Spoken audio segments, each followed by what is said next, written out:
اس کتاب نے بے حیائی، عریانی، فحاشی کا خاتمہ کر کے پاکیزگی، طہارت اور اعلیٰ ترین معاشرے قائم کر دیے۔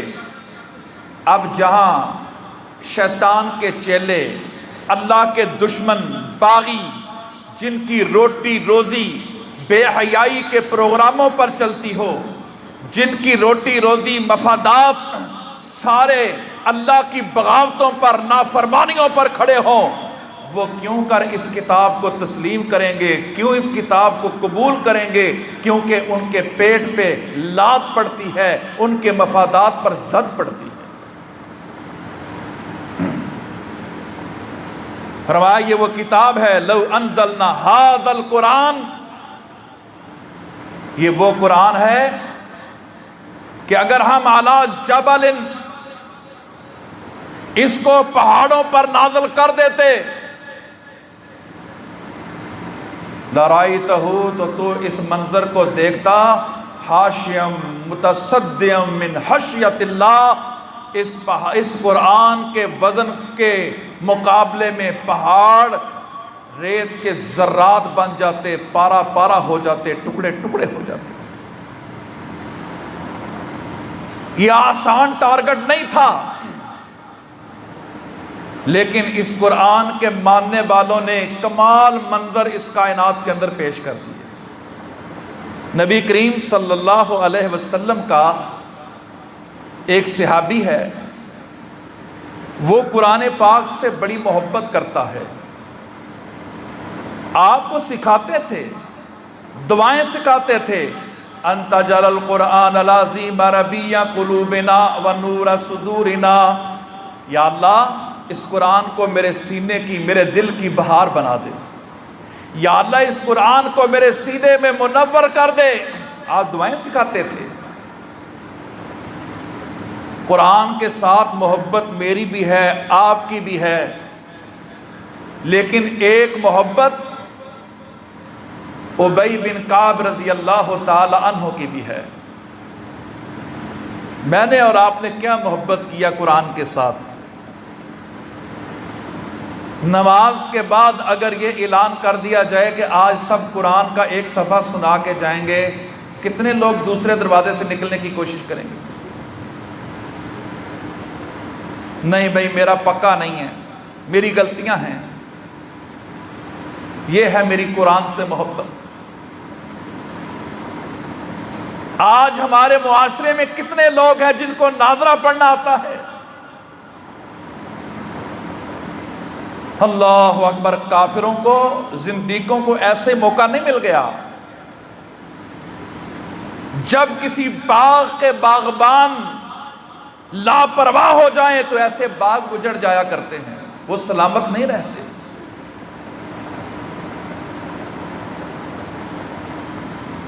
محبت کی ہے تو ابی بن کعب رضی اللہ تعالی عنہ نے کی ہے۔ کیسی محبت قرآن کے ساتھ؟ کیونکہ آج میں نے آپ بھائیوں کے سامنے مسئلہ یہ رکھنا ہے، گستاخی پر بھی بات کریں گے انشاءاللہ، لیکن آج اس دور میں جب گستاخیاں کی جا رہی ہیں، حل کیا ہے مسئلے کا؟ ایک دو ریلیاں، جلوس اپنے ملک میں ٹائر جلا کے، بازار بند کر کے، تصویریں بنا کے دل کو تسکین تو ہم دے لیں گے کہ میں نے قرآن کے لیے کچھ کر دیا ہے۔ میں یہ نہیں کہتا کہ یہ نہ کرو، یہ ضروری ہے، اس لیے کہ کافر بے ایمان یہ نہ سمجھ بیٹھے کہ مسلمان تو بالکل ہی مر گئے ہیں، بالکل ہی سو گئے ہیں۔ کم از کم آواز تو بلند کریں، لیکن یہ آواز بلند کرنا کوئی مسئلے کا حل نہیں ہے۔ سب سے پہلا مسئلہ، آئیے دیکھیے کہ اس قرآن کو، اقبال نے کہا تھا تیرے قرآن کو سینوں سے لگایا ہم نے، تیرے قرآن کو سینے سے لگایا ہم نے، تیرے کعبے کو جبینوں سے بسایا ہم نے۔ یہ تھے وہ لوگ جنہوں نے قرآن کو سینے سے لگایا تھا۔ ہم نے تو قسموں کے لیے رکھا ہے، گھر میں برکت کے لیے رکھا ہے، گلاب میں بند کر کے، شادی بیاہ کے موقع پر دلہن کو روانگی اس کے سائے میں کروانے کے لیے، بڑے پنچایت میں قسم اٹھانے کے لیے۔ یہ تو اللہ بھلا کرے پاکستان کی ہائی کورٹ نہ اس نے پابندی لگا دیا، قرآن پر قسم نہیں لیں گے۔ آؤ محبت دیکھو ابی بن کعب رضی اللہ تعالی عنہ کی، اوس قبیلے کا یہ بیٹا ہے، پچھلی پشتوں میں نبی صلی اللہ علیہ وسلم کا رشتہ دار بھی ہے، علاقے کا سردار بھی ہے۔ پیغام آیا ہے اس کے پاس اللہ کے قرآن کا، اس نے قرآن کو سینے سے لگایا ہے، یہ قرآن کے ساتھ ایسا جڑا ہے، قرآن سے اس نے ایسی محبت ڈالی ہے کہ ایک دن حضرت جبریل امین علیہ السلام حضرت محمد رسول اللہ صلی اللہ علیہ وسلم کے پاس آتے ہیں، پیغام یہ دیتے ہیں کہ اللہ کا پیغام ہے آپ کے نام۔ کس کا پیغام، کس کے نام، ذرا تصور تو کرو۔ اللہ کا پیغام نبی صلی اللہ علیہ وسلم کے نام۔ پیغام یہ ہے کہ آپ اپنے گھر سے اٹھ کر پیدل چل کر ابی بن کعب کے گھر میں جائیں اور ابی بن کعب کو جا کے اللہ کا پیغام سنائیں۔ آپ اپنے گھر سے چلے، ابی بن کعب رضی اللہ تعالی عنہ کے گھر میں پہنچے، سلام عرض کی، بیٹھے۔ اب وہ اتنا خوش کہ نبی صلی اللہ علیہ وسلم خود چل کر میرے پاس آئے ہیں، مسئلہ کیا ہے؟ کہا ابی بن کعب، کائنات کے رب نے عرش کریم پر تیرا نام لے کر مجھے پیغام دیا ہے کہ جاؤ جا کے میرے کعب بن ابی سے کہو کہ وہ آپ کو سورۃ البینہ سنائے۔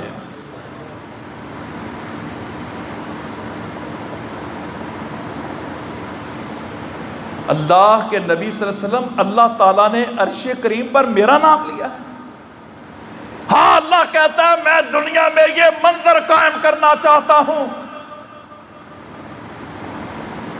پیغام دینے والا میرا نبی ہو، قرآن سنانے والا ابی بن کعب ہو، وہ اپنے نبی کو سورۃ البینہ سنا رہا ہو اور میرا نبی صلی اللہ علیہ وسلم وہ سورۃ البینہ سن رہا ہو اور میں عرش سے یہ منظر دیکھ رہا ہوں۔ یہ عزت، یہ وقار ابی بن کعب کو کس نے عطا فرمایا؟ وہ معزز تھے زمانے میں مسلمان ہو کر اور تم ذلیل و خوار ہوئے تار کے قرآن ہو کر۔ آج مسلمان نہیں سمجھ رہا کہ عزت وقار سب قرآن کے ساتھ ہے۔ دیکھ لو اس بندے کو اللہ تعالیٰ نے یہ مقام، یہ مرتبہ کس بات پر عطا فرمایا؟ قرآن کی وجہ سے۔ آج الشیخ عبد الرحمن السدیس اور سعود الشریم، مشاری راشد العفاسی، قاری عبد الباسط، یہ بڑے بڑے نام ہیں، ان کی عزت وقار۔ یہ چند دن پہلے کی بات ہے، UK کے اندر مشاری راشد العفاسی، یہ قاری ہے مسجد تکبیر کویت کا، وہاں نماز تراویح پڑھاتا ہے۔ یہ UK کے اندر گیا، اس نے عید کی نماز پڑھائی، ایسے لگ رہا تھا جیسے لوگ حرم پاک میں حج پہ اکٹھے ہوئے۔ کیا عورتیں، بچے، بوڑھے، ایسے لگتا تھا پورا انگلستان اکٹھا ہو گیا ہے مشاری راشد العفاسی کا قرآن سننے کے لیے۔ آئے کوئی قرآن سے محبت ڈالے تو صحیح، یہ قرآن بلند کر دیتا ہے، یہ قرآن مرتبے عطا کر دیتا ہے۔ نبی کریم صلی اللہ علیہ وسلم کا صحابی اسید بن حضیر رضی اللہ تعالی عنہ، یہ اکثر اپنے گھر میں بیٹھ کے رات کے وقت، تہجد کے وقت اللہ کے قرآن کی تلاوت کیا کرتا تھا۔ اس کو بھی قرآن سے بڑی محبت تھی، بڑا پیار تھا۔ یا اللہ یہ قرآن کی محبت، یہ پیار ہمارے دلوں میں بھی ڈال دے۔ نہیں ہے آج، بس زبانی کلامی سی محبت ہے۔ اگر ہم جائزہ لیں اپنا، کسی کو شاید 1 مہینہ گزر گیا، کسی نے شاید رمضان میں پڑھا تھا، اور کسی کو ہفتے گزر گئے، قرآن پاک کو کھول کر سبکن پڑھا ہو، اس قرآن سے محبت ڈال لو، یہ تمہیں دنیا میں بھی بلند کر دے گا، آخرت میں بھی بلند کر دے گا۔ دیکھتا ہے کہ قرآن پاک کی تلاوت کے ساتھ ساتھ روشنیوں کا ایک بہت بڑا کمکمہ جیسے کوئی فانوس ہے، اور وہ آسمان کی طرف سے اس کے گھر کی طرف آتا ہی چلا جا رہا ہے۔ اتنے میں اس کا گھوڑا بدکا، اور اس کو ڈر ہوا کہ گھوڑا اس کے پاس اس کا بیٹا سویا ہوا ہے، کہیں اس کو کچل نہ دے، نقصان نہ پہنچا دے۔ یہ فوری طور پر اس نے قرآن کی تلاوت بند کی، اپنے بیٹے کو پیچھے ہٹایا، روشنیاں واپس چلی گئیں۔ اس نے نبی کریم صلی اللہ علیہ وسلم کو جا کے سارا واقعہ سنایا۔ پیارے پیغمبر علیہ السلام نے فرمایا، زید جب تو اللہ کا قرآن پڑھتا ہے، آسمان کے فرشتے تیرا قرآن سننے آتے ہیں، اور اگر تو قرآن پاک کی تلاوت کرتا رہتا حتیٰ کہ دن چڑھ جاتا، وہ اللہ کے فرشتے اس کو سنتے، یہاں تک کہ مدینے کے لوگ ان فرشتوں کی زیارت کرتے۔ یہ قرآن پاک کے ساتھ محبت ہے۔ قرآن کہتا ہے وَإِذَا سَمِعُوا مَا أُنزِلَ إِلَى الرَّسُولِ۔ مومن کی علامت کیا ہے؟ جب قرآن سنتا ہے تو اس کی آنکھوں سے وَإِذَا سَمِعُوا مَا أُنزِلَ إِلَى الرَّسُولِ تَرَىٰ أَعْيُنَهُمْ تَفِيضُ مِنَ الدَّمِ مِمَّا عَرَفُوا مِنَ الْحَقِّ۔ مومن کی نشانی یہ ہے، جب قرآن اس پہ پڑھا جاتا ہے، جب قرآن سنتا ہے تو اس کی آنکھوں سے آنسو بہہ پڑتے۔ ہم بھی قرآن سنتے ہیں، نماز تراویح میں سنتے ہیں، نمازوں میں سنتے ہیں، کتنے آنسو آئے، کیوں نہیں آئے؟ وجہ یہ ہے کہ ہم نے قرآن پاک کا ترجمہ سیکھا ہی نہیں۔ میں اللہ کا واسطہ دے کے کہتا ہوں میرے بھائیوں، اپنی اولادوں کو قرآن کے ترجمے پڑھاؤ، اپنی بیٹیوں کو قرآن کے ترجمے پڑھاؤ۔ آج یہ نوجوان نسل موبائل پہ غرق ہو رہی ہے، اس کو قرآن کے ساتھ جوڑ دو، کیونکہ جب قرآن کی محبت دل میں ہوگی، قرآن آتا ہوگا، قرآن کا ترجمہ آتا ہوگا، تو پھر یہ منظر بنے گا کہ جب وہ قرآن سنیں گے تو ان کی آنکھوں سے آنسو بہہ پڑیں گے۔ قرآن سن کر جن کی آنکھوں سے آنسو بہیں گے، ان کے دلوں میں پاکیزگی آئے گی، طہارت آئے گی، تقوی آئے گا، زہد آئے گی، دنیا سے بے رغبتی آئے گی، مال کے فتنے میں مبتلا نہیں ہوں گے، دنیا میں غرق نہیں ہوں گے، چوریاں ڈکیتیاں نہیں کریں گے، لوگوں کی زمینوں پہ نجائز قبضے نہیں جمائیں گے، کسی غریب کے حق پہ ڈاکہ نہیں ماریں گے، کسی یتیم کا مال غصب نہیں کریں گے، کسی مسکین کو ٹھوکر نہیں ماریں گے، غیروں کے نظاموں کی پوجا نہیں کریں گے، غیروں کے دروازوں پہ جا کے بھیک نہیں مانگیں گے، کیونکہ جس کے دل میں اللہ کے قرآن کی محبت آ جاتی ہے وہ قرآن پہ چل پڑتا ہے، اللہ تعالیٰ اس کو رسوا نہیں ہونے دیتا، ذلیل نہیں ہونے دیتا۔ یہ اللہ کی شان ہے، اللہ کی عظمت ہے۔ وہ اپنے قرآن پڑھنے والے کی، اس کو سننے والے کی لاج رکھتا ہے۔ یہ قرآن کسی کو کتنا بلند کر دیتا ہے۔ نبی کریم صلی اللہ علیہ وسلم جب مکہ میں تھے، دعوت کا آغاز تھا، اس دعوت کے آغاز میں کافروں نے تنگ کیا، قرآن کا ٹھٹھا کرتے، مذاق بناتے، کبھی کہتے یہ پاس سے بنا لیتا ہے، یہ شاعر ہے، یہ ردیف قافیے لاہ کے صاحب کے خود ہی جوڑ لیتا ہے۔ کائنات کے رب نے چیلنج کر دیا، جاؤ فاتو بصورت من مثلہ، تم میں اگر جرت ہے من دون اللہ، میرے علاوہ سب کو جمع کر لو، سارے ادیب، سارے شاعر، ساری دنیا جمع کر لو، جاؤ۔ کائنات کا رب چیلنج کرتا ہے جو میں نے نازل کیا ہے جیسی ایک صورت نازل کر دو، ایک صورت بنا کے دکھاؤ۔ وہ ایک پاگل اٹھا، وہ کہتا ہے میں بنا کے دکھاتا ہوں۔ وہ ادھر آیتیں اتر رہی تھی، انا انزلناہ فی لیلۃ القدر وما ادراک ما لیلۃ القدر انا اعطیناک الکوثر فصل لربک وانحر۔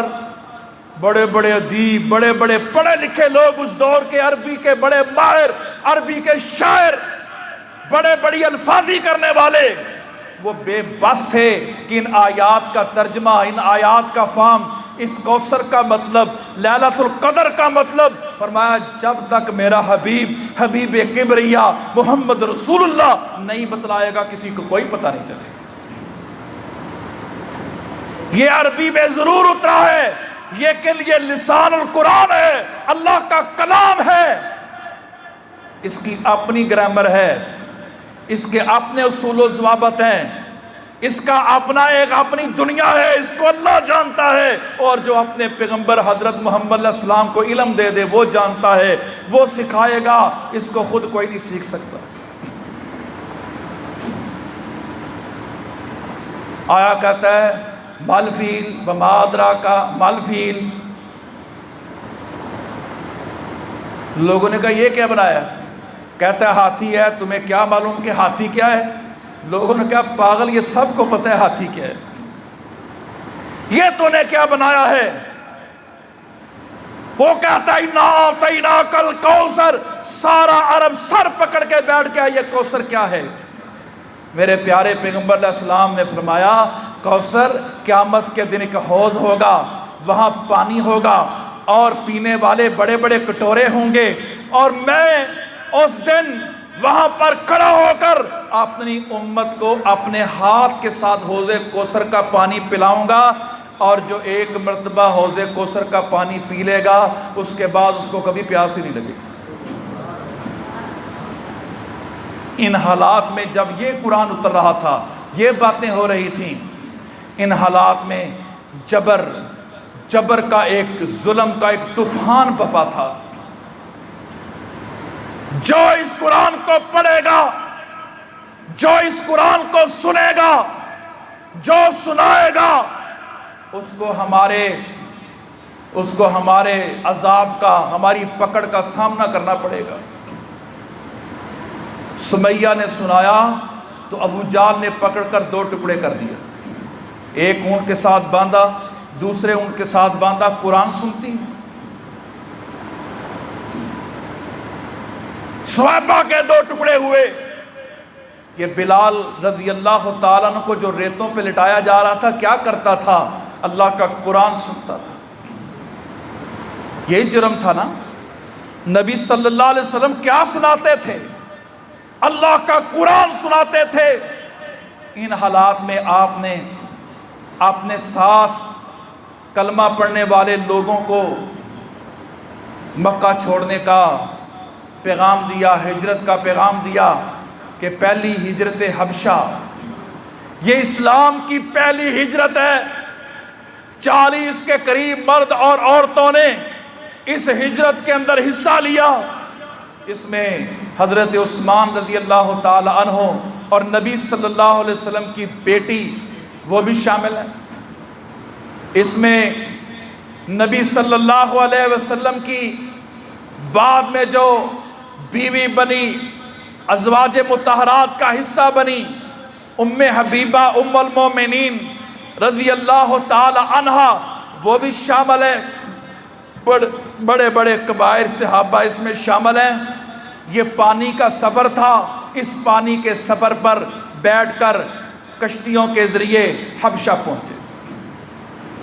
جب حبشہ میں پہنچے تو پیچھے پیچھے کافر کس کا پیچھا کر رہے ہیں؟ یہ قرآن دنیا میں ہم نہیں پھیلنے دیں گے، یہ آواز ہم نہیں بلند ہونے دیں گے، اس آواز کو دبایا جائے۔ نجاشی بادشاہ کے پاس جا پہنچے ہیں، کہتے ہیں بادشاہ یہ لوگ دہشت گرد ہیں، انہوں نے ہمارے علاقوں کا امن برباد کر دیا ہے، انہوں نے بھائی کو بھائی سے لڑا دیا ہے، انہوں نے ہمارے معبودوں کا ٹھٹا مذاق کر دیا ہے، انہوں نے سارا ہی امن سارا کچھ تباہ کر کے رکھ دیا ہے، اس آواز کو دبانا بڑا ضروری ہے۔ یہ تمہارے عیسیٰ علیہ السلام کی بھی توہین کرتے ہیں، بی بی مریم کی بھی توہین کرتے ہیں۔ اللہ اکبر۔ جاؤ آج منظر دیکھو ہندوستان کیا کر رہا ہے۔ ہندوستان دنیا میں بھاگا بھاگا پھر رہا ہے۔ پاکستان میں کچھ بندے ہیں، مسئلہ پوری دنیا میں ایک حافظ قرآن بنا ہوا ہے، وہ قرآن سناتا ہے، قرآن سنا کے دنیا کو کہتا ہے غلامی کی زنجیریں توڑنی ہے، ہم نے اللہ کے علاوہ کسی کو رب نہیں ماننا، ہم نے محمد علیہ السلام کے علاوہ کسی کو رہنما نہیں ماننا، ہمارا وہ رب ہے، اسی کے سامنے جھکیں گے، اسی سے مانگیں گے، وہی رزق کا مالک ہے، وہی سب کچھ دیتا ہے، ہم غیروں کے دروازوں پر نہیں جائیں گے۔ اس نے ایک قوم تیار کر دی ہے، وہ کشمیر کی آزادی کی بات کرتی ہے، وہ فلسطین کے مسلمانوں کے لیے آواز اٹھاتی ہے، وہ برما کے مسلمانوں کے لیے تڑپتی ہے، وہ بوسنیا کے مسلمانوں کی مدد کرتی رہی ہے، وہ دنیا میں پاکستان میں یہاں پر لوگوں کو غیروں کی غلامی چھوڑنے کے لیے تیار کرتی ہے، عملاً تیار کرتی ہے۔ لہذا بھاگ بھاگ کے جاتے ہیں یو این او میں، بھاگ بھاگ کے جاتے ہیں امریکہ میں۔ یہ پچھلے دنوں 2 ہفتے ہوئے بھاگا ہوا مودی گیا وہ بائیڈن بڈھے کھوسڑ کے پاس، جا کے کہتا ہے نہیں یہ لوگ ابھی زندہ ہیں، یہ لاہور میں بیٹھے ہوئے ہیں، یہ باز نہیں آ رہے، ان پر سختی کی جائے، ان پر ایکشن لیا جائے۔ کیوں؟ ان کا کیا جرم ہے؟ انہوں نے کیا کیا ہے؟ انہوں نے پاکستان کی زمین پر نظریہ پاکستان کو اجاگر کیا ہے، لا الہ الا اللہ کا سبق پھر سے لوگوں کو یاد کروایا ہے، پاکستان کے بننے کا مقصد جو ہے اس کو زندہ اور بیدار کیا ہے۔ جب ہم کہتے ہیں پاکستان کا مطلب کیا، تو یہ ان کو بڑی تکلیف ہوتی ہے، یہ کہتے ہیں پاکستان لبرل بن جائے، پاکستان تقیہ نوسی بن جائے، پاکستان کمیونزم بن جائے، پاکستان قرآن کو بھول جائے، اپنے نبی کو بھول جائے۔ یہ آئی ایم ایف کی طرف سے پیسے دے دے کے دستخط کرواتے ہیں، نصابوں سے سورۃ توبہ نکالو گے، احزاب نکالو گے، نماز نکالو گے، نظریہ پاکستان نکالو گے، اسماعیل شہید کی سٹوری نکالو گے، محمد بن قاسم کی آمد نکالو گے۔ جب یہ مضمون اپنے نصابوں سے نکالو گے پھر ہم تمہیں پیسے دیں گے۔ یہ خطرناک لوگ ہیں، ان کو دبایا جائے، نظر بند کیا جائے، لیکن یہ نہ پہلے کبھی دب سکے، نہ آج دبے ہیں اور نہ کسی سے دبائے جا سکیں گے۔ ان کو جتنا دباؤ گے اتنی قوت سے باہر آئیں گے۔ حالات بدلنے والے ہیں، غلامی کی زنجیریں ٹوٹنے والی ہیں، کافروں کے شکنجے کمزور پڑ رہے ہیں۔ اب سارا غصہ اللہ کے قرآن کتاب پر، نبی علیہ السلام کی شخصیت پر نکال رہے ہیں، گستاخیاں کر کر کے، بے حرمتی کر کر کے۔ نجاشی بادشاہ کے پاس پہنچے، کہنے لگے یہ لوگ خطرناک ہیں، جیسے یہ ہندو سارے یہ پراپیگنڈے کرنے والے ہمیں کہہ رہے ہیں کہ یہ جماعت بڑی خطرناک ہے۔ مسئلہ وہی ہے جو پہلے تھا، پرانا مسئلہ نہیں ہے۔ فرعون اور موسیٰ علیہ السلام کا بھی مسئلہ یہی تھا۔ فرعون کہتا تھا انا ربکم الاعلی، میں رب ہوں، میرے نظام چلیں گے۔ نمرود کہتا تھا میرا نظام چلے گا، میں رب ہوں، لیکن ابراہیم علیہ السلام اور اس کا بیٹا موسیٰ علیہ السلام کہتے تھے نظام زمین میرے اللہ کی، مخلوق میرے اللہ کی، اور یہاں پر نظام چلے گا تو اللہ کا چلے گا۔ وہ ڈٹ گئے، کھڑے ہو گئے، نہ نمرود رہا نہ فرعون رہا۔ اور میرے محترم بھائیوں، میرے نبی علیہ السلام کے دور میں نہ ابو جہل رہا، نہ عتبہ، نہ عتیبہ، نہ شیبہ، نہ قیصر، نہ کسریٰ، نہ ہیرا کی بادشاہیاں سب ٹوٹ گئیں۔ انشاءاللہ آج کفر نے جو زور پکڑا ہے، میرے نبی علیہ السلام کی بشارتیں موجود ہیں، یہ زور ٹوٹے گا اور انشاءاللہ قرآن و سنت کا نظام پوری دنیا کے آ کے رہے گا۔ یہ روک نہیں سکیں گے۔ ان کو ڈر خوف اس وقت یہ آئے ہوئے ہیں۔ آپ کو معلوم نہیں ہے کہ اس وقت امریکہ میں قرآن کے ساتھ جڑنے والے لوگوں کی تعداد دن بدن بڑھ رہی ہے۔ فرانس میں، یورپ میں، ہر طرف ان کی گستاخیوں کی وجہ سے بھی لوگ متوجہ ہو رہے ہیں۔ کمزوری ہمارے وزرائے خارجہ جو اسلامی ملکوں کے ہیں، ان کے ڈیسک وزارت خارجہ کی کمزوری ہے۔ وہ آگے بڑھیں، راستے نکالیں، ان کی زبانوں میں قرآن ترجمے کر کے ان کے فہم و فراست دانشوروں اچھے لوگوں تک پہنچائیں اور انہیں کہے اس کتاب کو ذرا پڑھ کے دیکھو، یہ کتنی سلامتی والی کتاب ہے، کتنی برکت والی کتاب ہے، کتنی عظمت والی کتاب ہے، عدل کا، انصاف کا، امن کا، حیا کا درس دینے والی کتاب ہے۔ اس کو پڑھو، غور کرو، یہ سینے سے لگانے کے قابل ہے، یہ جلانے کے قابل ہے۔ انشاءاللہ انصاف کے لوگ انصاف کا فیصلہ کریں گے۔ پراپیگنڈا شروع ہو گیا، کہنے لگے اس کتاب کو یہ بندے آئے ہیں بڑے خطرناک ہیں۔ نجاشی بادشاہ بڑا تحمل والا اور بڑا انصاف پسند تھا۔ اس نے کہا اچھا یہ عیسیٰ علیہ السلام بی بی مریم کی بھی گستاخی کرتے ہیں، چلو کوئی بات نہیں، ان کو بلا لیتے ہیں، تو ان سے پوچھ لیتے ہیں، ذرا انکوائری کر لیتے ہیں، تفتیش کر لیتے ہیں۔ بلایا گیا، سارے جمع ہو گئے۔ نبی صلی اللہ علیہ وسلم کے چچیرے بھائی جعفر بن ابی طالب، حضرت علی رضی اللہ تعالیٰ عنہ کے بھائی حضرت جعفر طیار، وہ اس وفد کی قیادت کر رہے ہیں جو نجاشی کے پاس پیش ہوا ہے۔ نے کہا ہاں بھئی کون ہے تمہارا امیر؟ جی بادشاہ سلامت، حکم کیجئے۔ کہا تم نے لوگوں کو آپس میں لڑوا دیا ہے اور سارا نظام درم بند کر کے آئے ہو اپنے علاقے کا، اور میں نے سنا ہے کہ تم ہمارے عیسیٰ اور اس کی ماں مریم کے بارے میں بھی کچھ غلط خیالات رکھتے ہو۔ اس نے کہا بادشاہ سلامت، اے نجاشی آپ ہماری بات سن لیں، فیصلہ آپ پر۔ کہتا چلو شروع کرو، بسم اللہ الرحمن الرحیم، کاف ہا یا عین صاد، ذکر رحمت ربک عبدہ زکریا۔ یہ پڑھتا چلا جا رہا ہے، آتانی الکتاب وجعلنی نبیا قال انی عبد اللہ آتانی الکتاب وجعلنی نبیا۔ یہ پڑھتا جا رہا ہے اور نجاشی روتا چلا جا رہا ہے، وہ چھم چھم رو رہا ہے۔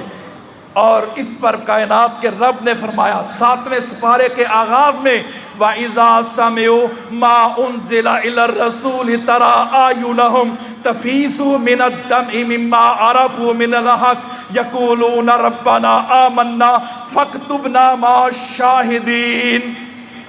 اس کے ماننے والے جب اس کو سنتے ہیں ان کی آنکھوں سے چھم چھم آنسو گرتے ہیں، نجاشی کے آنکھوں سے گرتے ہوئے آنسو آسمان کی وحی نے نبی علیہ السلام تک پہنچائے۔ اور جس دن نجاشی فوت ہوا، پیارے پیغمبر علیہ السلام نے کہا سارے مسجد نبی میں جمع ہو جاؤ، ہمارا بھائی نجاشی فوت ہو گیا ہے، آج پاک محمد علیہ السلام نجاشی کا غائبانہ نماز جنازہ پڑھائے گا۔ یہ مرتبے، یہ شان، یہ عظمت، یہ قرآن سے جڑنے سے، قرآن سے محبت سے ملتی ہے۔ روس نے پہلے یہ کام کر کے دیکھا ہے۔ اشتراکی انقلابیت کا دعوے دار لینن، سیاست کے طالب علم، اس کا نام جانتے ہوں گے. یہ وہ بدبخت انسان تھا جس نے RSS بنائی، USSR بنائی، جس کو سوویت یونین کہا جاتا تھا، جس میں اس نے ایک خوفناک بھیڑیا بن کر آدھے یورپ کو فتح کیا، دیوار برلن تک چلا گیا، اور پھر ادھر سے سمرقند، بخارا، تاجکستان، کرغزستان، قازقستان، آذربائیجان، یہ سارے علاقے 9-10 ریاستیں بنتی ہیں بڑی بڑی پاکستان جتنی، یہ ساری پر قبضہ کر لیا. اور اس سارے علاقے میں اس نے قرآن پر پابندی لگا دی. اور اس بدبخت نے کیا کہا؟ اس نے کہا آج ہم نے مذہبی جنونیوں کے رب کو پاؤں کی ٹھوکر مار کر معاذ اللہ اپنے ملک سے نکال دیا ہے. اللہ اکبر. یہ وہی جملے ہیں انا ربکم الاعلی. کوئی کہے میں رب ہوں، اس نے اس انداز سے کہا کہ یہ ان کا رب اس ملک سے چلا گیا، میں رب ہوں. اور پھر اس نے روس کے اندر اور ان ریاستوں کے اندر اعلان کر دیا کہ جس سے قرآن کا ایک صفحہ برآمد ہو گیا اس کی سزا موت ہوگی. ان تمام ریاستوں میں قرآن پاک کی برآمدگی پر سزا موت تھی. پھر اللہ رب العالمین کی کہ اللہ تعالیٰ نے پھر اپنا منظر دنیا کو دکھلایا. یہ آگے بڑھتا ہوا افغانستان میں داخل ہوا. منصوبہ تھا پاکستان تک جاؤں گا، پوری دنیا پر قبضہ کروں گا اور ہر جگہ سے قرآن کا خاتمہ کر کے رکھ دوں گا. ان دنوں میں ایک شخص پاکستان سے روس کے اندر چلا گیا، وہاں پڑھنے کے لیے گیا، اور وہاں پر پہنچا تو جمعے کا دن آ گیا. کہنے لگا میرا دل کیا کہ میں جمعہ پڑھوں، لیکن باہر نکلا پتہ چلا کہ یہاں کی ساری مسجدوں کو تالے لگے ہوئے. میں باہر نکلا، ایک مسجد کی طرف گیا. میں مسجد کے پاس گیا، وہاں ایک چوکیدار بیٹھا تھا. میں نے کہا یار یہ مسجد کھول دو مجھے. کہتا ہے مسجد نہیں کھل سکتی، حکومت نے بین کیا ہے، مسجدیں بند ہیں. میں نے اس کو کہا یار پاکستان سے آیا ہوں، مسافر بندہ ہوں، میرے لیے کھول دو، نماز پڑھوں گا، پڑھ کے چلا جاؤں گا. کہتا ہے جب میں اس کی منت سماجت کی تھوڑا سا مان گیا، کیونکہ وہ بھی مسلمان تھا لیکن بیٹھا تھا، پابندی ہے نہیں کھول سکتے. کہتا ہے پھر میں کھول دیتا ہوں، تو اپنی ذمہ داری پر پڑھنی ہے، پکڑا گیا کوئی نقصان پہنچ گیا میں ذمہ دار نہیں ہوں. اس نے کہا میں پاکستان میں بھی مسلمان تھا، میں یہاں کے بھی مسلمان ہوں، تم تالا کھولو. کہتا ہے میں اندر گیا، گرد و غبار سے اٹی ہوئی مسجد میں نے صاف کی. جمعہ تو پڑھ نہیں سکتا تھا، اکیلا تھا. میں نے وہاں پر نماز پڑھی. نماز پڑھ کے میں باہر نکلا تو گلی میں کچھ بچے کھیل رہے تھے. ایک نوجوان آیا، اس نے مجھ سے سلام کیا. کہاں سے آئے ہو؟ میں نے کہا پاکستان سے آیا ہوں. کہا ہماری چائے کی دعوت قبول کرو گے؟ میں نے کہا قبول کرتا ہوں. میں اس کے گھر میں چلا گیا، اس کے والدین آ گئے، اس کے والد صاحب آ گئے، میرے پاس بیٹھے، بڑے خوش تھے. پاکستان سے ایک مسلمان آیا ہے، اس لیے ابھی مسجد میں نماز پڑھی ہے. تو اتنے میں وہ چائے کا بندوبست کر رہے تھے. ایک چھوٹا بچہ آیا، میں نے اسے کہا بیٹے تجھے قرآن آتا ہے؟ تو اس نے کہا ہاں مجھے قرآن آتا ہے. آج یہاں کوئی پابندی نہیں، پاکستان میں آزادی ہے، لیکن ہم کسی گھر میں جا کر کہہ سکتے ہیں بیٹا قرآن آتا ہے سنا دو، اور وہ کہے ہاں مجھے قرآن آتا ہے، جہاں سے مرضی سن لو. وہ کہتے ہیں ہاں مجھے قرآن آتا ہے.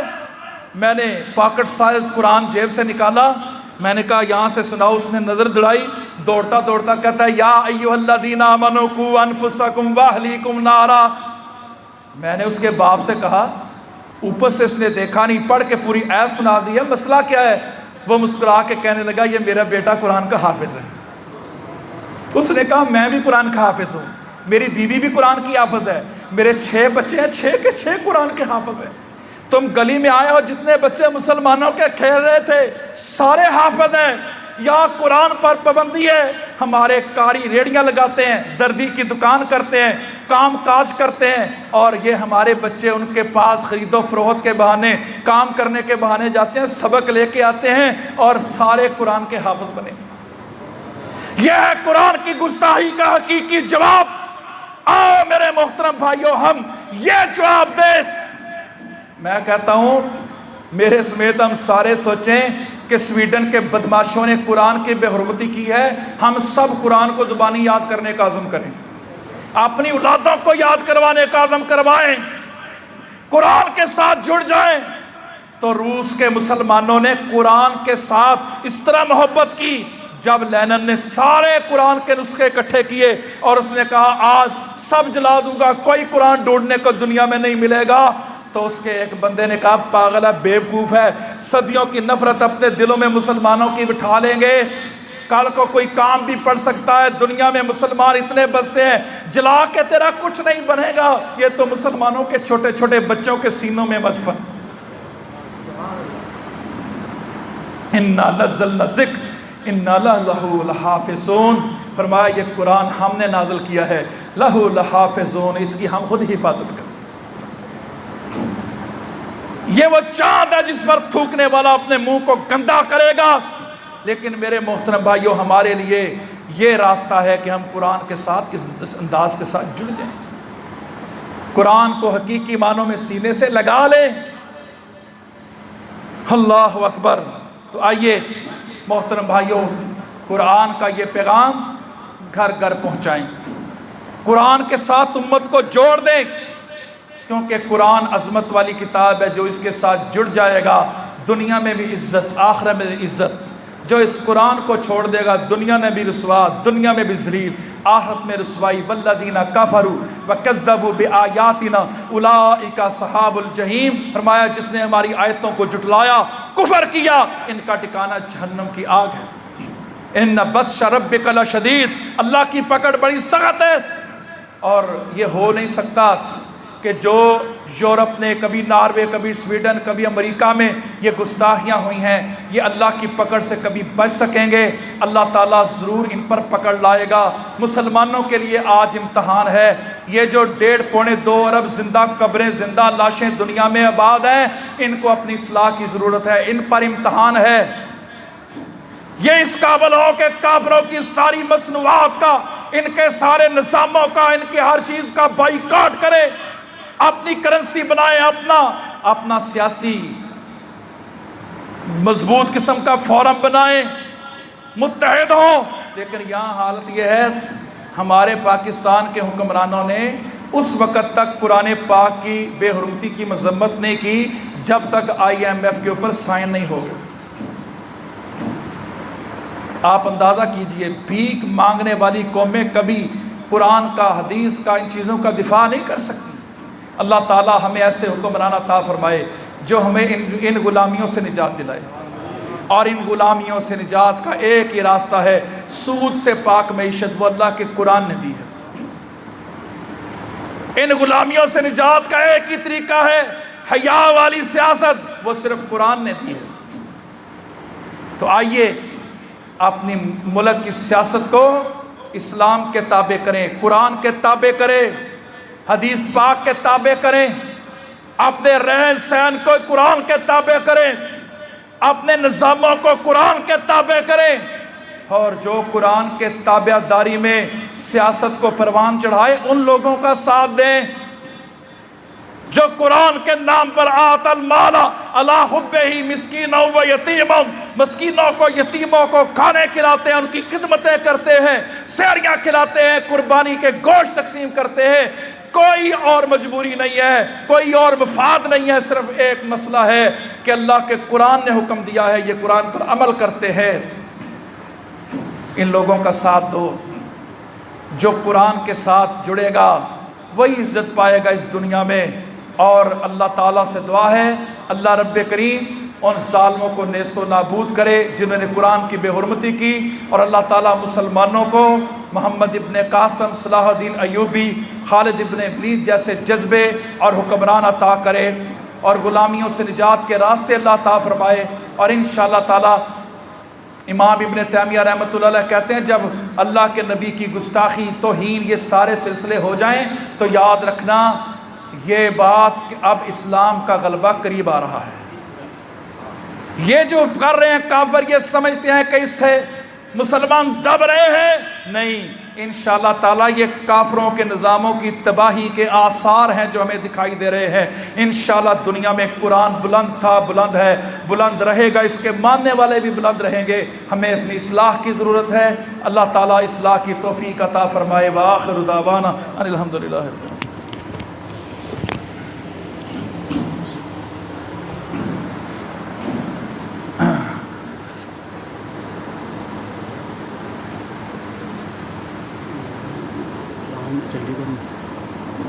فوری بات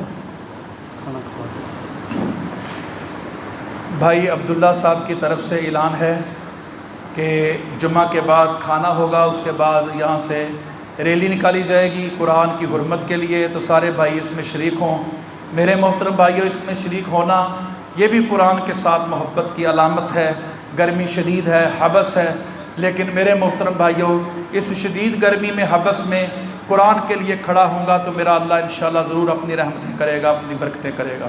ان الحمدللہ نحمدہ ونستعینہ ونستغفرہ ونعوذ باللہ من شرور انفسنا ومن سیئات اعمالنا من یہدہ اللہ فلا مضل لہ ومن یضلل فلا ہادی لہ واشہد ان لا الہ الا اللہ وحدہ لا شریک لہ واشہد ان محمدا عبدہ ورسولہ یا ایھا الناس ان خیر الحدیث کتاب اللہ وخیر الہدی ھدی محمد صلی اللہ تعالی علیہ وسلم وشر الامور محدثاتها وکل محدثۃ بدعہ وکل بدعۃ ضلالہ وکل ضلالۃ فی النار۔ اللہم اغفر للمؤمنین والمؤمنات والمسلمین والمسلمات، اللہم الہ بین قلوبہم واصلح ذات بینہم وانصرہم علی عدوک عدوہم، اللہم لعن الکفرۃ الذین یصدون عن سبیلک ویکذبون رسلک ویقاتلون اولیاءک، اللہم خالف بین کلمتہم